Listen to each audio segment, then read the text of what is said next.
Welcome to another episode of CHUCKYVISION, the podcast that covers all things child's play, all 7 movies, and the new TV show, Chucky. I'm your host, today, Devin Elson, and with me, our co-host, Mark Adams. How are you? Hiya, Dev. I'm quite excited because we're talking about Chucky and we're doing it on a weekly basis.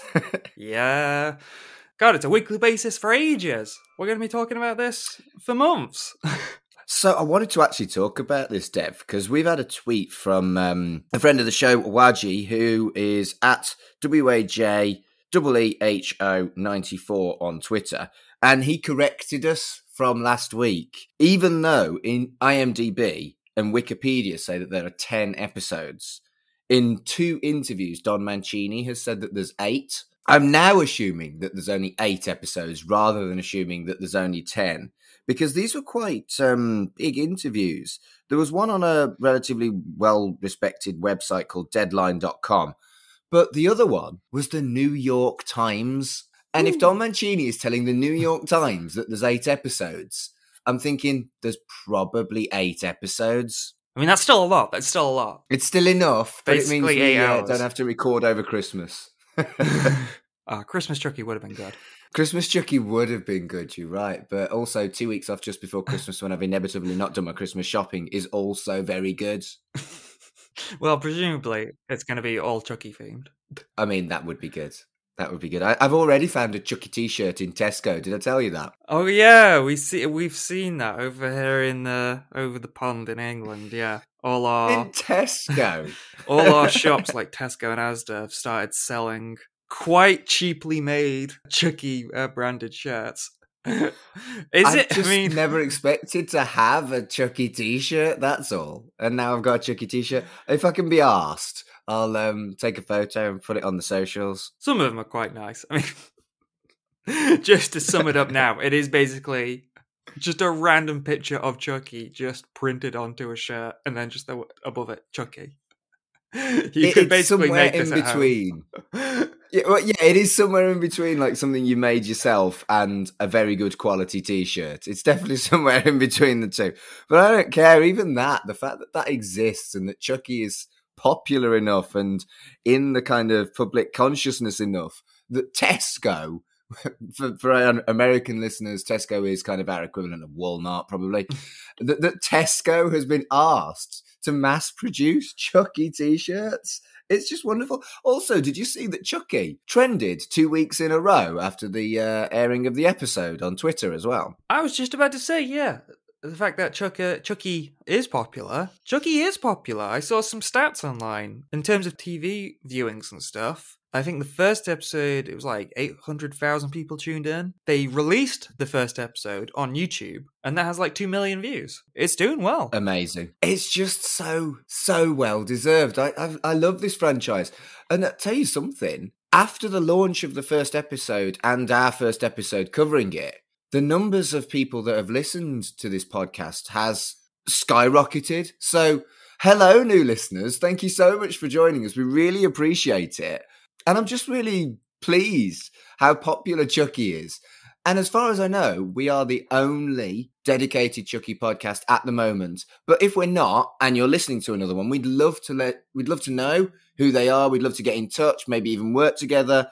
You know, spread the Chucky love because there's a lot to love. Absolutely. It's wonderful. And yeah, you did send me the stats on that, and I was surprised to see that one of the highest listened episodes was our trailer talk. So that was a good shout out to do, because talking about the old movies and stuff is great, but like people are talking about the show, not just, you know, quietly watching it. People are talking about it. I mean, since I sent you those stats, they've improved significantly as well, and I just want to thank all of our listeners because we've actually just hit 1,000 unique downloads, and that might not sound a huge amount, but for an indie podcast with 0 budget and 2 guys who are just chatting about something they love, 1,000 downloads for 11 episodes in what? We've only been going 3 months. That blows my mind, and I'm over the moon. So thank you again to everybody that listened in, and welcome to the newbies. Hope you enjoy the show. Please chat to us on Twitter at CHUCKYVISION. Be nice to see what the people think of the podcast. That is so nice to hear because, we do other podcasts. Those are like shows that's like our branding that we want to build up and like turn into something. And, not that this has any less passion or any less stake in it, for us, like we love doing it. But for this, it's once we've covered everything, we've got ideas for the future. But then, this is sort of it, isn't it? It's we cover what there is. It's very nice. There's plenty of chat to cover once the telly show's True, finished. but what I mean, I'm looking forward to that almost as much. What I mean is that we're not using this as a platform to build our own thing. No, we're very much relying on the brand of Chucky, and we're in this all for the brand of Chucky, and so it's very nice that people are giving this a shot because they're giving it a shot for Chucky, and I'm glad they're sticking around. We do love Chucky. Mm-hmm. So with that endorsement of loving Chucky, do you want to get straight into the second episode? I think we should. From the very start, we get another flashback, and we talked about these flashbacks from the last episode. We don't get the opening and closing flashbacks like we did last episode. We get just one. No. We just get this one flashback of young Charles Lee Ray, and it's a bizarre one.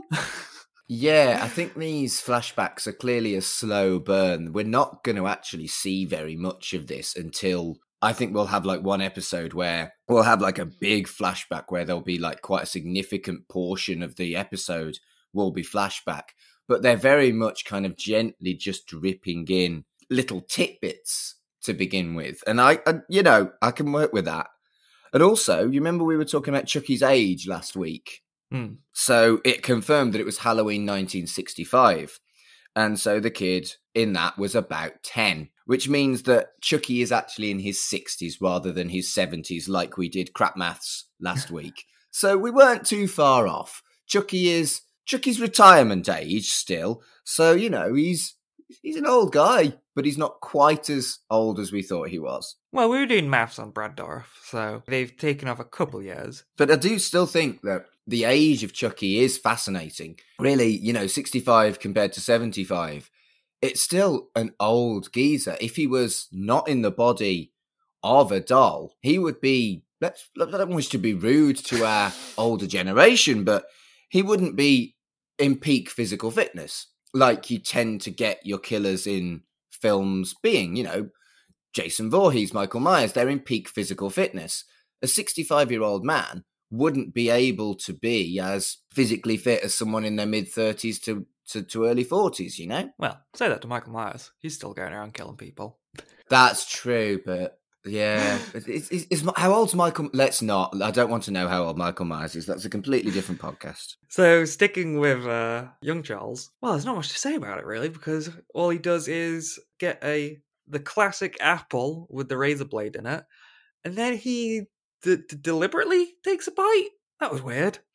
Yeah, you see, I thought that was... Yeah, it probably counts as self-harm, doesn't it, if you know you're going to injure yourself, even if it is in an odd way like that, which I think gives you an insight into the kind of childhood that he had and how he clearly didn't like himself if he's actively hurting himself. And maybe that is more background than you initially think from a tiny little scene, that there is a lot of self-loathing in young Charles Lee Ray, which perhaps develops into outwardly hating other people to the point where he becomes a multiple murderer, It's certainly odd, because it doesn't really linger on that fact. It just... And I don't know if we should spend too much time on this prologue, because, that's basically it. He bites it, he bleeds from the mouth, and then we move on. Doesn't really give you a lot of time to think about it. No.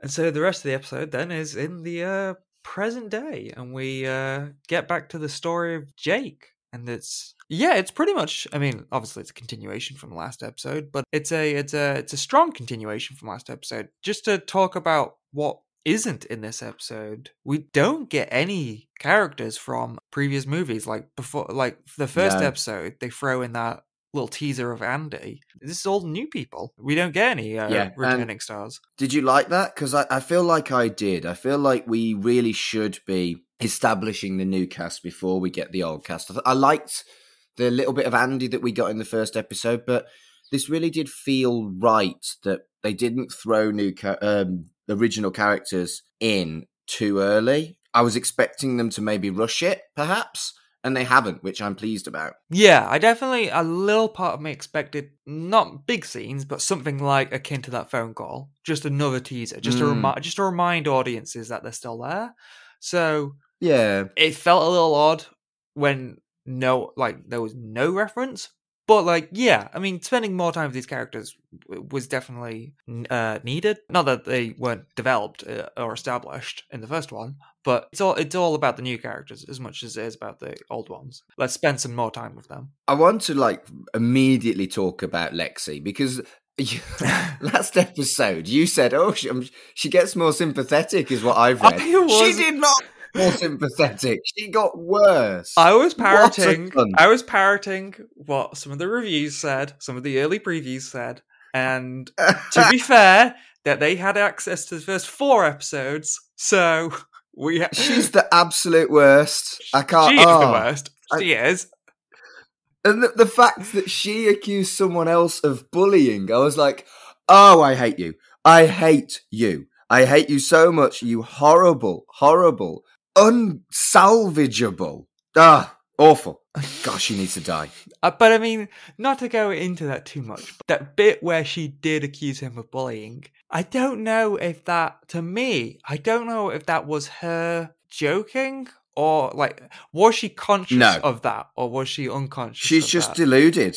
Yeah, that's what I mean. She's deluded. Yeah, I feel to her, we get a bit more, and we'll talk about it when it happens. We get Junior softens a lot in this episode. He's not quite sympathetic, but he is a little sympathetic towards his cousin Jake. And that softens his character. And we see very much that Lexi, aside from being creeped out by the doll, she isn't affected or involved by anything happening yet. So that's mainly why she's so just, I don't know, fucking cold and bitchy. Because she hasn't been affected by anything yet. And I feel reinforces, there is that other line when she's with her parents that reinforces when her little sister, she can draw well and she has all these skills and her parents... Oh, her little sister's adorable. She is, yeah. I mean, parents aren't particularly nice, but her little sister's adorable. But it's an interesting thing from the parents when they say at least she has a skill. When are you going to develop something? I think that is the way with Lexi. That is it a maturity thing? I'm not saying she's immature, but she's at the point in her life where she's not in reality. Do you know what I mean? She's insecure because she hasn't found what she wants to be, but when you are insecure, yeah, I think a large part of her character is that she's I don't think she's even considering the future. Do you know what I mean? It's it's just going to be like this forever. I just coast through life and make fun of people. The thing is, I'm insecure. We're all insecure, and some people deal with it in different ways. And her way of dealing with it is really fucking cunty. I can't defend her, I'm not a subtle man, mate. I perhaps could have phrased that nicer, but she's just cunty. No, I mean, props to Don. In both the first episode and this, he manages to write some particularly shocking bullying. Yeah. Between the GoFundMe and the, we'll get to it, the Halloween costume. Wow. Both instances just blew me away. It's absolute savagery is what it is. And I do wonder how badly Don Mancini was bullied as a kid because, damn, if he experienced stuff as bad as this, I just want to give the guy a hug. They say write what you know, and I really, really hope that Don isn't writing what he knows on this kind of shit. I mean, obviously not the dolls, but the level of cruelty and the bullying here. Well, in terms of bullies and cliques and stuff like that, we're going to get into this high school scene at the start, and it's been a while since I've seen the movie, but I recognized it as a reference when she says "fuck Jake Wheeler with a chainsaw." That's from Heathers, I believe. I've only seen that film once, so I'm going to have to believe you on that. I think that's from Heathers, so I think that's sort of what he's pulling from with Lexi. Yeah. So we start with Jake in high school. I mean, everyone in high school looked at him one way, and now everyone's looking at him a different way. He's getting a lot of attention, isn't he? Yeah. I want to talk about the drive into school, actually. Ah, yes, that's quite important. Yeah, I felt like the heated seats and the monitoring of Junior's protein intake was a really good way of establishing the different world that Jake is now living in. living with his aunt and uncle. And for me, as a kid, we didn't have heated seats or protein intake monitoring.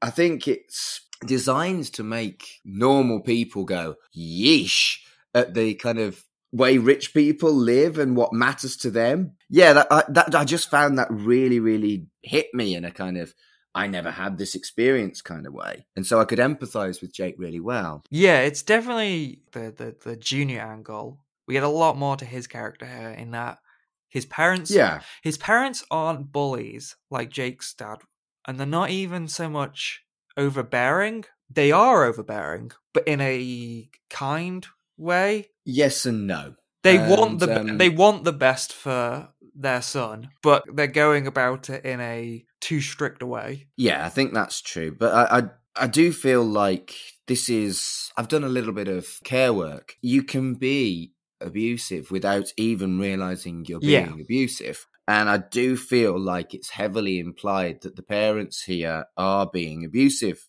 to Junior, in as much as, he'd maybe like just a little bit of chill time occasionally, Yeah, and that's definitely going to be interesting to see if Junior wants to try and break this mold. I feel like we haven't quite seen that within Junior yet. Hopefully we get to see a bit more to that side of his character, that maybe he wants something different. Because it doesn't seem like he is going to go the same route as Lexi in terms of he is just going to be a bully until he dies. I feel like we're going to get some change with this character. Yeah, and I think the fact that we saw some of his insecurities in the bedroom scene says a lot about how, all these kids are under huge amounts of pressure, not just from parents, not just from school, but also from their peers, to be these perfect, cool, awesome kids that everyone pretends they are. And we keep seeing stuff like Lexi's insecurities at home with her parents. We keep seeing his insecurities with Lexi when they're messing about in the bedroom. It's implied that she wants sex and he doesn't. Or it's not that he doesn't, it's just that he doesn't really know what he's doing. And I think, again, it's just a perfect depiction of how the facade of cool, the facade of being one of the kids that everyone wants to be and everyone wants to look up to, it is a huge facade, and they're just as insecure and fucked up as the other kids that aren't very cool. Yeah, it definitely paints this interesting and more realistic picture, and it goes against what Chucky is trying to teach or trying to manipulate with Jake, that there are good kids and bad kids, that we're seeing that there's sides to every kid. Goes against what someone like Jake would believe, like he is, he's been bullied. I'm with Jake when it comes to Lexi. True, yeah. She's a bellend. Unsalvageable bellend. Hate. But and that's also a really interesting thing with Junior as well that we get in this. The moment when she's with Junior and Junior mentions Oliver, because in the first episode it was, heavily implied by Chucky that she was two-timing them. And it's an interesting bit from Junior when he mentions Oliver, and then Lexi's like, well, yeah, maybe I will go talk to him. Junior immediately backs down because, he has no control in this relationship. No, he doesn't. He has no control of his life at all. His parents control one side, his girlfriend controls the other. He's got this, everyone thinks he's cool thing, but what is actually the case is he's just been constructed by 2 or 3 other people. Yeah, and his parents, there is that bit where his parents, when Junior's about to go off to Halloween with Lexi, and they say, you and Lexi are so great together. She's a great girl. So it's very much he's the most popular boy in school, so of course he has to be with the most popular girl. And I wonder, I'm putting on my little prediction hat, I wonder if that's something that's going to change Lexi as a character, if Junior does decide to break away from her. Interesting. She deserves it. She treats him like shit. Because Sorry, I've not got much sympathy for that character. I don't think I'm supposed to. I realise I've been pulled in hook, line and sinker. And gosh, she's nearly been killed in twice. Oh, it's really obvious that that's how it's supposed to be, how you're supposed to think, because twice in as many episodes, she's been the character that looks like she's going to get killed, and then she doesn't get killed. It is definitely a massive tease that this horrible, horrible girl is not getting killed when you want her to. And I think maybe your stuff about how Lexi becomes more likable will be around the time she actually does get killed, so you feel guilty for hating her as much as you did. Yeah, I don't know how guilty we are going to feel here. I feel like hating her is rightfully so. But, like, I feel like what we've talked about with the other people, I feel like at the most it's going to show that there is a chance that she could grow up to become a decent person. And then they're going to snatch that away. Because I thought we were going to get it in this episode. Because, like, again, we see in all the trailers her getting attacked by Chucky. And that still hasn't happened yet. No, we haven't. You know, it will happen. It's just whether or not he actually kills her in that incident, you know? But speaking of characters who garner a lot of sympathy, what about the great character of Oliver? Oliver is fascinating. Definitely fascinating. Yeah, oh my god, yeah. Some of his line deliveries when Jake is entering the world of high school. And he just walks up like, "Hey Jake, how are you?" And then when he's talking about the Chucky act at this talent show, he's like, "That shit was hilarious." So I like the idea that there's a kid that approaches Jake and that isn't a romantic interest like Devon is. He's got that friend, etc., etc. But couldn't they have maybe got a better actor? I don't know why they couldn't have reshot that scene. It's not like Jake was doing much, and they could have just kept like his side of the, the takes. Just get Oliver to redo it. And then it was so brief. But then it surprised me the fact that he came back in the like near the end of the episode, and I was like, "Oh, this guy is a character." Yeah, exactly that. But then I hope it was a glitch, and that it gets better. You know, he didn't seem as noticeably bad at the end in the Halloween party. No, it's just weird how much of a character is he, because he's in this love triangle with Lexi and Junior, but he doesn't seem to be playing a big part at all. He's just there. Yeah, and you know, we've said how much we love this show, and when you do as deep a dive as we are doing, we are going to find tiny little things. But I just think it's such a small thing that the actor wasn't very good for one scene, but we probably did have to point it out. We're just having a laugh. I mean, for a show that is set in high school, and there's a lot of young actors, a lot of them are doing a great job. Yeah, I think so. Do you want to talk about the dishwasher death? We will. One last character, though, very briefly, and we can talk about him. We can talk about him in detail later, but we get a bit more Devon. We do. My notes aren't particularly great on Devon. I've just written, "Isn't he just lovely?" So, I was just clearly enjoying the show at that point. I just went, Devon is so lovely. And then I've got nothing else. Well done. I got so into it that I wasn't making my notes. We'll bring them up later. But I feel like all those scenes of like Oliver talking to Jake and then Junior talking to Lexi about Jake and then Devon talking to Jake, it feels like the first episode really set forth everyone is bullied to Jake. Everybody hates Jake. And this episode is... not going back on that at all, but it's been like, people can regret being mean. People can have a little sympathy towards each other. So this is just setting up that people can be nice towards Jake. Yeah, and I think the 7 minutes in hell thing with Devon later on in the episode, it's just so sweet. And yeah, I really liked that scene as well, because I was like, really scared that he would reject him, and yeah, it was just really nicely done. And it does seem to suggest that Devon, there's another scene later that also suggests that, but it seems that their liking each other is a little more mutual here, which is nice. And I like the slow burn. I don't think it needed to get Jake a boyfriend very early on, but yeah, it's really sweet, and it's been done really, really sensitively and really nicely. But who cares about all that? Because we got little Chucky killing people again. That's what the show's all about. Well, you see, we're only getting one kill an episode, and I'm wondering whether that's going to be a thing, is you only get one kill an episode. But this kill was so early on and so shocking and so, oh shit, kind of moment that I was like, okay, that's nice. Mixing it up. There was quite a major character killed in the first episode. And I don't think we'd even met this Annie lady very much, really. Yeah, I think they just introduced her, yeah. Yeah, and then her face was full of knives. And this is what we've talked about with Chucky. He always formulates a plan and then immediately gets bored of that plan and just starts killing people. Yeah.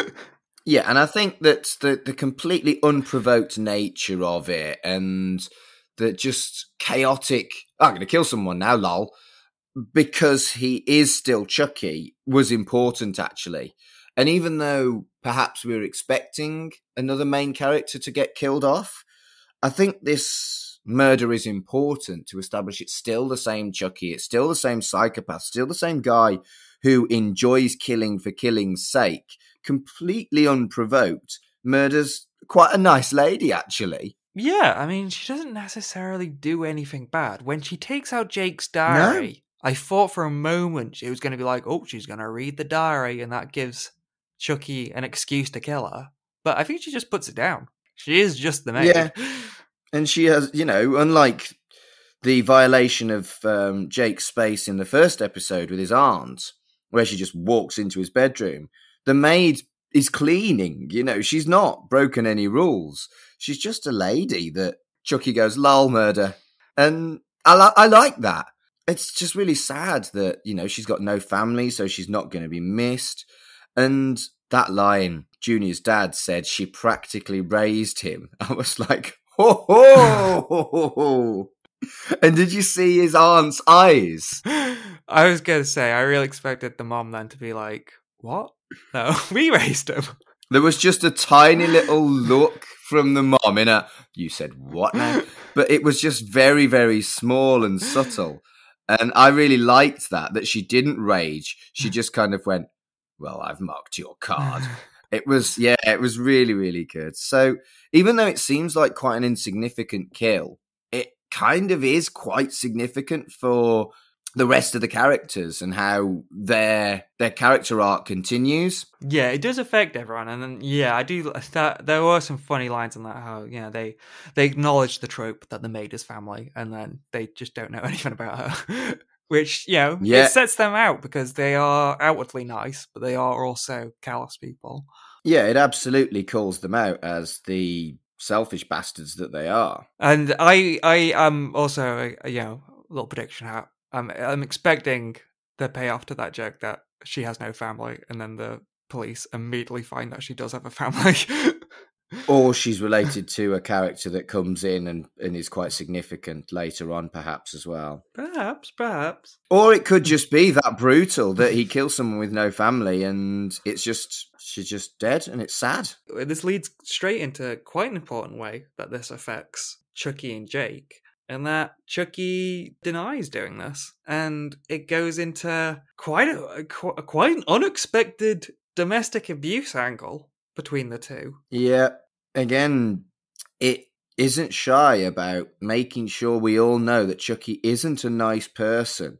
He's got some strange alignment with certain communities and that sort of thing, which we'll talk about later on, but he is still a horrible, horrible man. And I think it's important that we know how horrible he is and that we should realize that whoever he kills, it's not okay. Yeah, as we said, I mean, we just said that it was kind of a random kill of a minor character, but it does serve a big part of his character in that he is, effectively gaslighting his new friend. Yeah, it's really, really awful. And as much as we can say, oh, I love Chucky, what an awesome character, and he does occasionally have a justified, well, it's never justified to kill someone, but for the sake of argument, a justified kill. He is he's a callous, evil murderer, and you need to remember that, even though there's other things going on. Murder isn't okay. It is an interesting way that it's presented and that the story is displayed. The actual incident of him punching Jake, it's delivered off screen. We hear it, and it's delivered in almost a way that's like, oh, it's like a joke. Oh, he got punched off screen. But then when it comes back later in the episode, when he has the black eye, and it's like, oh, he really did get punched. Oh, that's not great. That's not good. And it suddenly feels a lot closer to like how he got hit by his dad. Well, isn't that kind of really a reflection of what domestic violence is? Yeah. It's only ever done out of sight. Then people will see the aftermath. And you say stuff like, I fell. Without wishing to go too far into it, I can very much empathise with that situation. Lying to your friends isn't a good look. Obviously, that's what Jake does. And it's quite a horrible Yeah, thing as well, because we've seen in past films, and, the films have been built around this, that Chucky can get away with things like this. When someone learns that Chucky is alive, they can't go to anyone. It's always presented in a storytelling way, like, oh no, I can't tell anyone because they'll think I'm crazy. But now it's like Chucky is really using that in a really dark and sinister way. And I think that's kind of what domestic violence is, isn't it? Once you're in that situation, obviously not with a doll, but with an abusive partner or an abusive parent, you are completely trapped. This was really well done. It is really well done. And it paints a really, interesting isn't the right word, but it paints a really significant shadow over it, because, and I don't want to say this show is trying to have its cake and eat it as well. I think Don knows what he's doing, but this show at times is like Chucky is with his new Andy and he's going to teach Jake how to be a killer. And there's a fun part to that. Oh, is Jake going to go over to the dark side? But I feel Don very intentionally is using this to show it's sort of like when an animal gets murdered in a movie or something, in a horror movie. People find human murder entertaining, but then everyone hates when an animal dies. Isn't human murder worse? Yeah. It's like human murder is the maid falling on all those knives can be entertaining, but then Jake getting abused behind closed doors is not entertaining. And I feel that's very intentionally put in there to reflect the fact that nothing Chucky is doing is technically, within this world, entertaining. That's a really good way of putting it. And I think it's really odd that we can be desensitized to horror film, horror show, murder, because we expect that, but we don't expect to see something as real as domestic violence. And also, you got to realize that in real life, the amount of domestic violence compared to the amount of murder is fucking huge. So it is perhaps a more sensitive subject, even though it's, in inverted commas, a lesser crime. Just the last point in this scene is that Chucky is also trying to have the best of both things. We get that scene right before he punches him. We also get... Oh, wait, no, hang on. I think there's two separate scenes. But anyway, before the punching, we get a moment of Chucky being a nice person when he talks about his son, Glenn. Or, well, his child, Glenn or Glenda. That was something we shared on social media before this episode.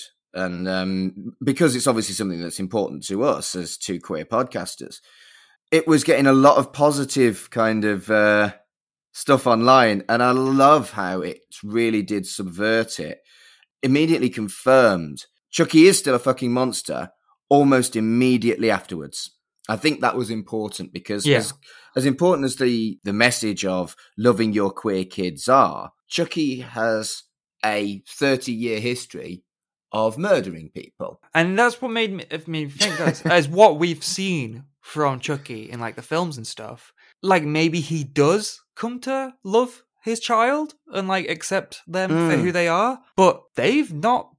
His child, I wish they could have given him a name, because we're still calling them Glenn or Glenda. It's if they are them, then can we just have one name? Unless they want two names. True. What I mean is non-binary people do keep that. It's just an awkward way of referring to a character by two names, at the same time. Yeah, I've seen it written down as Glenn/Glenda, but. I've been doing Glenn /DA. Yeah, DA / yeah. That's how I've been writing it. But saying that is a bit awkward. What I mean is that if he has come to accept his child, we haven't seen them in the last few films. So he is not with his child. Maybe he's accepted his child, but he's not with him. And it's sort of the same thing with the other parents in this show. They are on the surface level being yeah, we accept you for who you are. But there's still a very distant feeling between parents and children. Yeah, true.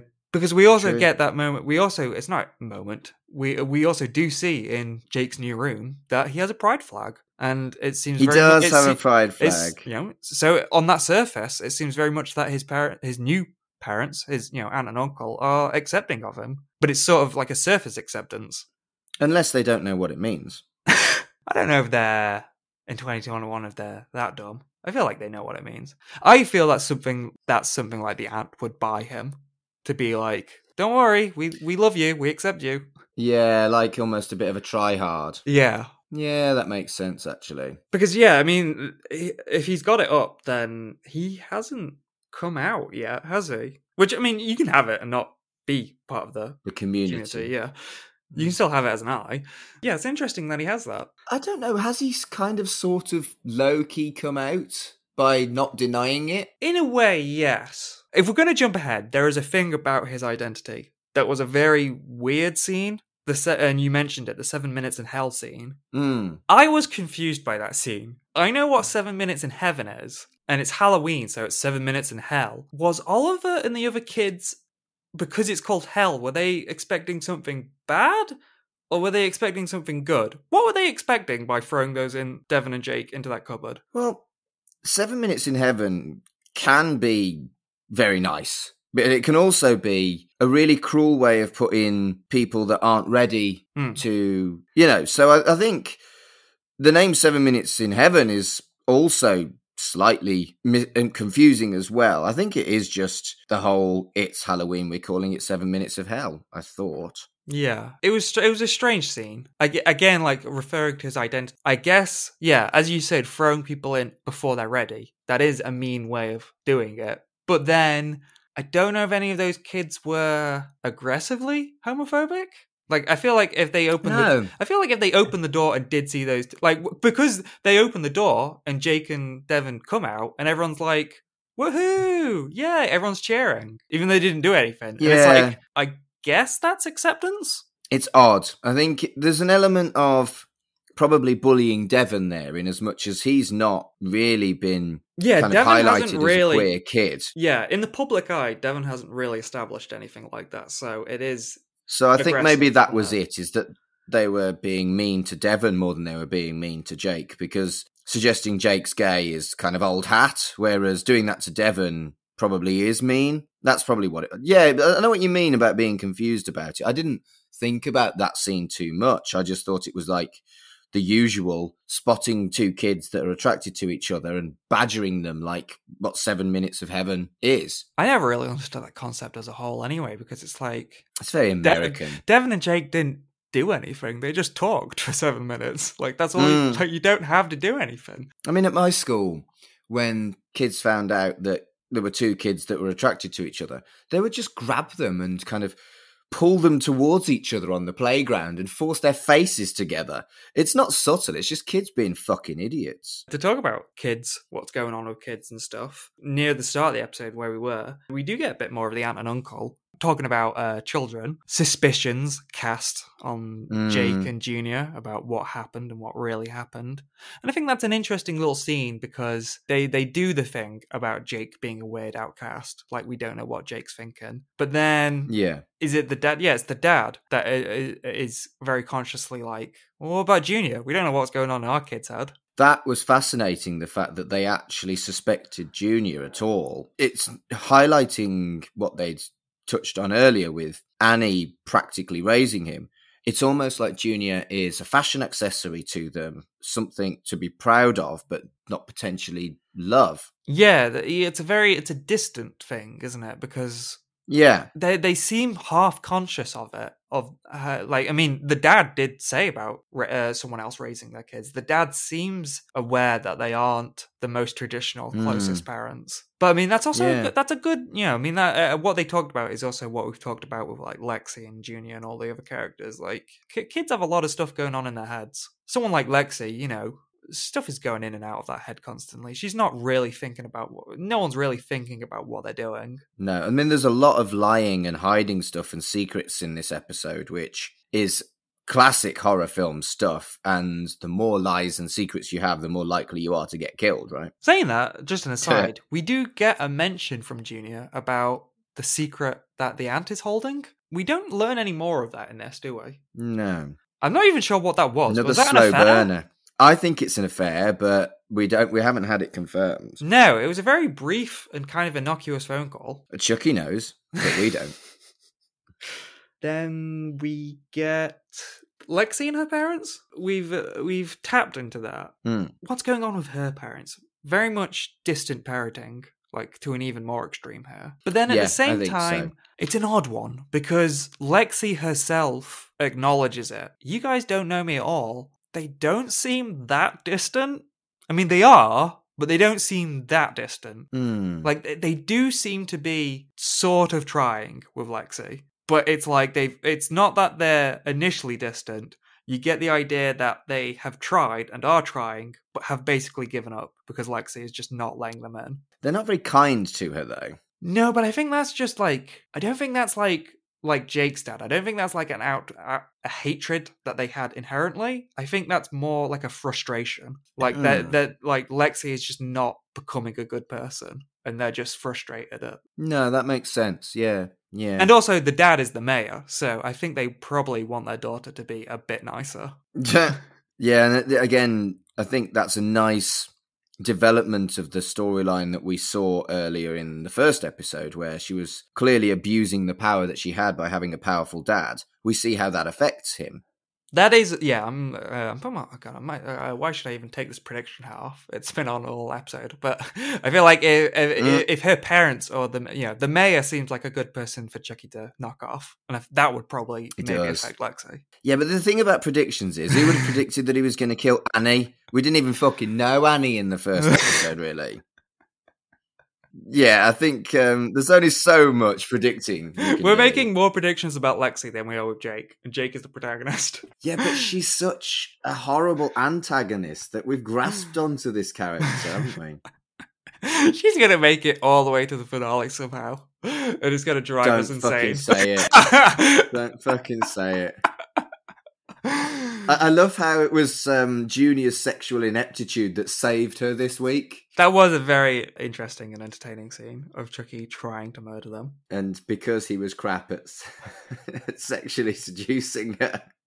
It was nicely done, that was. It was really nicely done. We also get a new character, Lexi's little sister. Carolyn, yeah. We also get the character of Carolyn, who is a fun one. I like her. I mean, she'd been in the trailer, hadn't she? Yeah. So we knew that she was going to be friends with Chucky. That is a fun little friendship with Chucky, because Chucky doesn't even pretend to be nice. Chucky is just himself.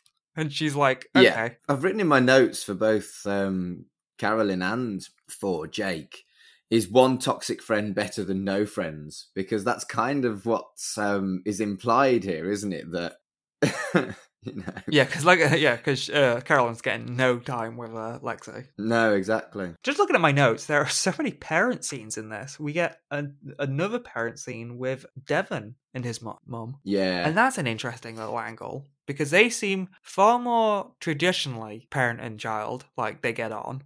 But then there's a weird, like, partners investigating Jake, which is an interesting angle. Yeah, obviously he's an investigative journalist when you think about it because of his podcast. I don't know, his mum, I think, is slightly manipulating him. I think she's clocked that he's queer, at least. I think she wants him to tell her. Yeah, the way she talks about, she's talking about how they're going to go out to Halloween together. She does seem to be subtly, she's not saying anything, but she's supportive of them spending more time together, which is nice. But then I imagine like the drama of that is going to come from when she starts suspecting Jake. Yeah.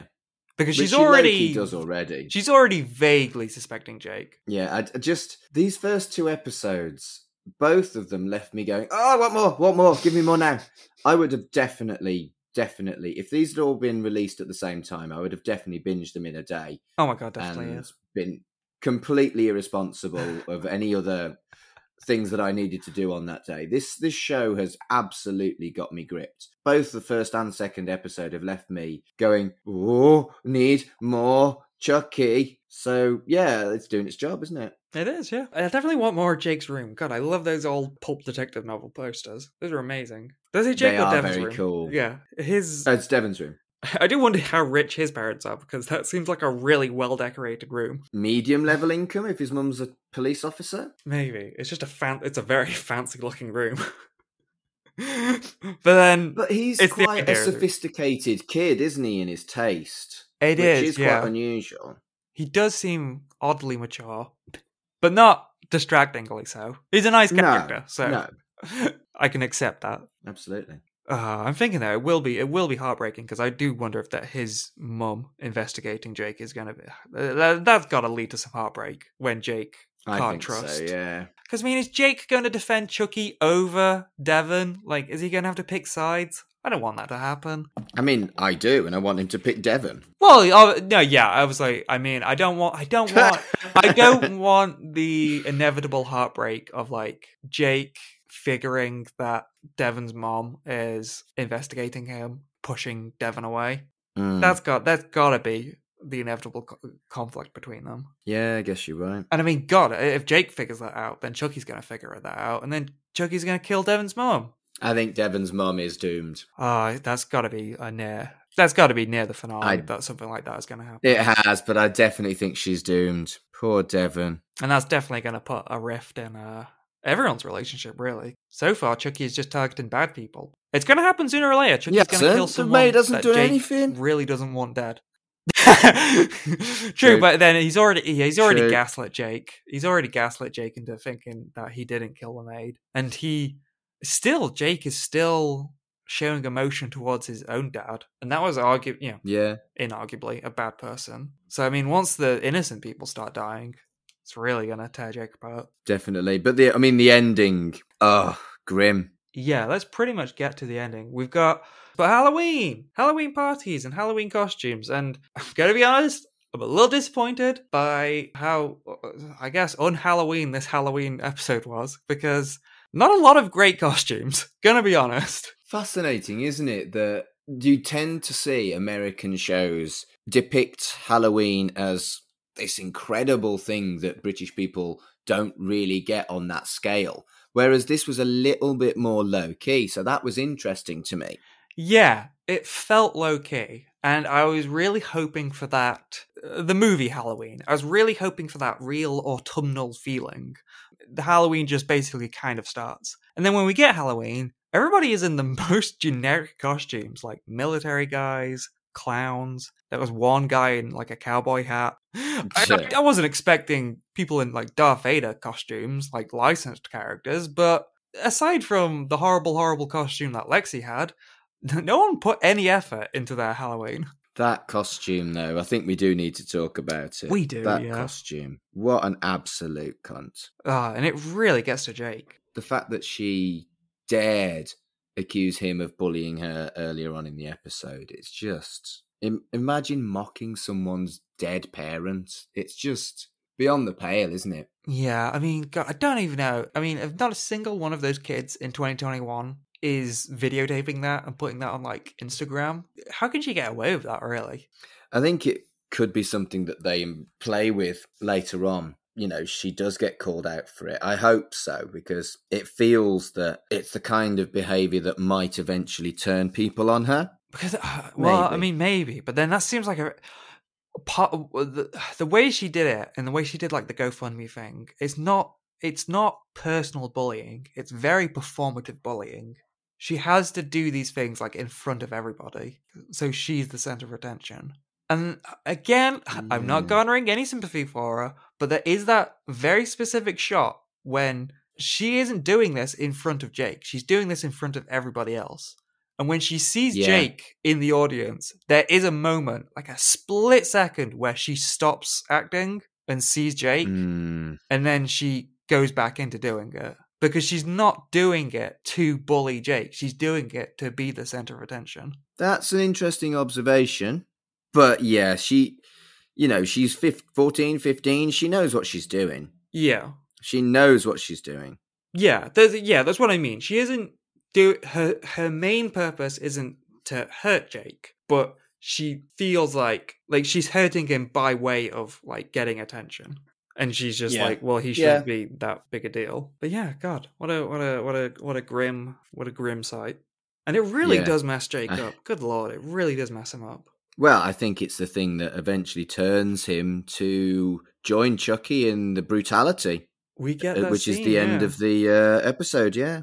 But then it's also interesting because we get that scene. We get a moment where he's about to confront her, but then he chicken out. He sees Chucky about to kill her. He prevents yet another killing of Lexi in that moment. No, that's 3 now.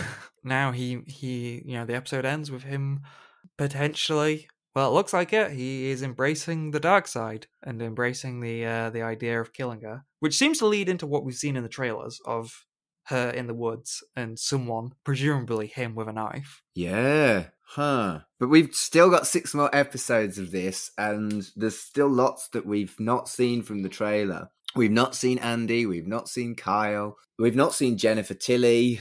I mean, I don't know whether to call her Jennifer Tilly, because in this world, Jennifer Tilly, it has still, to my knowledge, still got Tiffany in her. So does that make her Jennifer Tilly, or does that make her Tiffany, or does that make her Tiffany Tilly? She's in there somewhere. We've never... And we've also we've never seen anyone get depossessed. So I would assume Tiffany and I would assume Nika are still in there somewhere. We've also not seen what we saw in the trailer, where Chucky isn't just in a doll, he's in a young girl as well. Yeah. So there's still huge amounts of stuff to see in 6 episodes. And I just feel like these first 2 episodes were only getting started. And the pacing is right. And I've just got this tiny little niggle in the back of my head. Are they going to have to start to rush it? I don't think so. I think it's naturally going to get to this point. Because as we've said, all eyes are on Jake. 1 death is a tragic accident. 2 is a coincidence. By the 3rd episode, if Chucky is going to kill 1 or more people, suspicion is going to be circling Jake very soon. True. And if the other characters, like we've said, if all the legacy stuff starts coming in around episode 4, then that's going to be the right time when Jake is in a bind and he needs extra, well, it's going to be extra help and also extra hindrances. But Dev, God, this show's great and I'm so excited. And I try and give like a balanced opinion and try and find some flaws and stuff. But it really pained me to do that for this, because I'm just having the best time with this telly show. I am also very much enjoying it. You know, my only complaint about this was that it was the Halloween episode. And also the trailers made it out to be like, oh, this is a Halloween event. Halloween night didn't really play much a big part anyway at all. Like, is the rest of the show just not Halloween then now? It's just post-October then, I guess. Well, it depends, doesn't it? The continuation, we could still be on Halloween in episode 3, couldn't we? Potentially, yeah. But I imagine it's just going to go into November now, and so Halloween's gone. I'll tell you what we haven't discussed. Chucky on Halloween? Hello Kitty outfit. Yeah! That was fun. Fucking brilliant. That was And fun. then obviously there was a callback with the bladed apple. I like how there was that callback, but I also like how they put the seed of doubt about the Chucky doll into Devon's mum as well. Yes. Chucky was reckless. He could have used the Hello Kitty mask to just get where he wanted to go, but he did an evil thing on the way. And again, we've seen 7 films where Chucky has these really good plans that he ruins himself. He self-sabotages with his own recklessness, and he does it again here. And there's a real consistency. You blink and you miss it, but that just says a lot about how invested into his own franchise Don Mancini is. It is a very fun little sequence. I laughed a lot when the woman, the victim, was trying to describe the overalls that say good gay. Okay, that was a bad joke. That was definitely fan service for the queer kids, I think. But I liked it. I laughed. It was a good little joke. Also, good credit as well for the body double for Chucky in this. Jacob Breeden. You got a lot of work in this. You know, for Chucky films and stuff, we usually credit like how good the animatronics and stuff is. In the first episode, it was mainly just animatronics, but we got a lot of the body double in this one, didn't we? A lot of Chucky walking around. And I think it's the right choice to use a person for those significant scenes, because some of the CG has been shit, let's be honest. Yeah, and Jacob does a great job when he's walking around on Halloween. They could try and go all animatronic, but then it would look like the fucking Muppets. Of just the top half of Chucky just gliding around the Halloween streets. Is there anything else you'd like to mention about the episode? I think we really did cover most of it. No, I don't have anything else, I'm afraid. I think the only last note I've got is, and again, we've really covered it all, but just another example of Junior and his parents. Junior went as his own dad for Halloween. Yeah. That was weird and fucking sad. kind of sad, yeah. So yeah, the Halloween special with not much Halloween, but a lot of sad parents. Yeah. A lot of secrets. The dominoes, the cards, it's all being set up. It's about to collapse in these next couple episodes. Let's wrap things up. Do you have any plugs? Any plugs? Yeah. I'll just briefly mention the podcast that I'm active on at the moment. There's Right in the Childhood, which is a podcast about kids' TV from the perspective of two different generations. I'm Gen X. My co-host is Gen Z. That's at RITC Pod on Twitter, and it's called Right in the Childhood if you're looking for that. The other one I do is a podcast that is a deep dive on the British TV science fiction sitcom Red Dwarf. And that's called Shipwrecked and Comatose if you're looking for it, or Red Dwarf Pod on Twitter. Fantastic. And those are some good shows, guys. I've listened to them myself. I'm going to be on Right in the Childhood one day. At some point. Depending on when it goes out. Guest I'll be hosting. on there. I guess for me, I just recently set up one of those newfangled link trees that everyone has. You've seen those in everyone's Twitter? Oh, I've thought about that. They're supposed to be very good and very useful and means that you don't blither a lot like I do at the end of podcasts. Yes, I've set one up on my Twitter, which is at Absolute Travesty. I occasionally guest on different podcasts on the We Made This network. I'm going to be starting my Twitch, which is twitch.tv/shootthatnebula. I'm going to be starting that very soon. And then also, I have just edited an old episode of my old podcast, Forever Friday. I'm going to be trying to reboot that soon. So another horror podcast for all you guys to check out. Excellent. This was another episode of Chucky Vision. Do I just do the wanna play bit now? Am I missing anything? No, just say thanks for listening and then say wanna play. Stop overanalyzing it. I always forget how much you do in these endings. Fuck all. I say thanks for listening. Wanna play? Right, so genuinely, we said at the start of the episode, thanks for everyone listening. Wanna play? There we go. Chucky Vision is a podcast brought to you by the We Made This network. Follow us on Twitter at Chucky Vision. Follow the network on Twitter at WMT_network. Our website is WeMadeThisNetwork.com.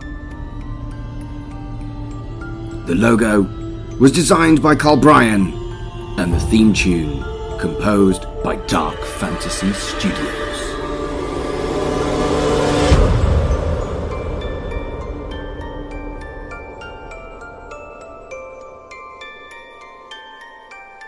Wanna play? Hello everyone, this is Tony, Network Chief of We Made This. As you know, our podcast network brings together a brilliant assortment of talent who talk about all kinds of pop culture content, such as the episode you just listened to. We're not going anywhere, but we'd love to keep the lights on for even longer if you're able to support our network on Patreon. For just £2 a month, you get your name in lights and the satisfaction of knowing you're helping us produce more great audio. And for £3 a month, you'll get your name in lights, but you'll also get access to an exclusive bi-monthly podcast from the We Made This talent pool on podcasting, pop culture, and, well, you tell us. We'll take your suggestions. For less than the price of a coffee per month, you can help keep We Made This going. Just head to patreon.com/We Made This. That's patreon.com/We Made This. And get the ball rolling. Elsewhere on We Made This.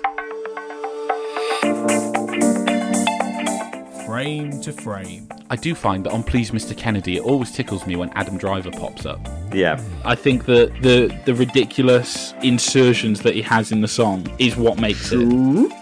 Outer space. Outer space. Just all that. It's just absurd. I just love it. Is very kitsch, and then you've got that. Yeah, I just love the oh no. He just throws in things like that. Uh-oh. It's just great. This is the first film I saw Adam Driver in, and he's only in it for about 5 minutes, and he almost steals the entire movie. That's what a great actor he is, although obviously one must credit the Coen brothers with the brilliant attention to detail in the music and the writing and the direction, as you'd expect. Yeah.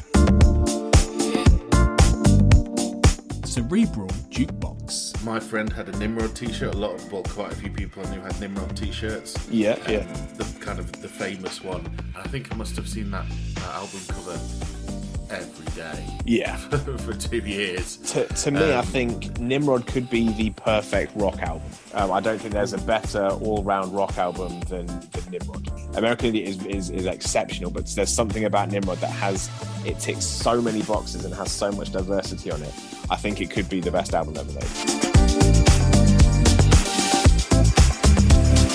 Pretty Fly, a 90s nostalgia podcast. People like me have benefited from that for generations.